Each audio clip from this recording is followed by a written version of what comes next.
ছয় সমন্বয়ককে খাইয়ে ছবি প্রকাশ, জাতির সঙ্গে মশকরা, হাইকোর্ট। ডিবি অফিসে বৈষম্য বিরোধী ছাত্র আন্দোলনের 6 সমন্বয়কদের সাথে খাওয়া দাওয়ার ছবি ফেসবুকে প্রকাশ করে জাতির সঙ্গে মশকরা করা হচ্ছে বলে মন্তব্য করেছেন হাইকোর্ট।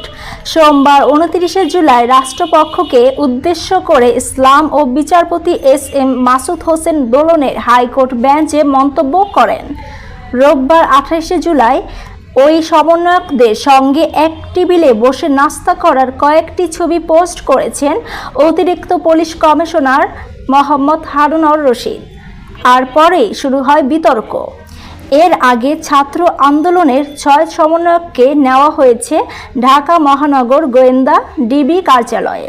ডিবি বলেছে, সমন্বয়কদের নিরাপত্তার স্বার্থে তাদের ডিবিতে আনা হয়েছে, তবে গ্রেফতার করা হয়নি।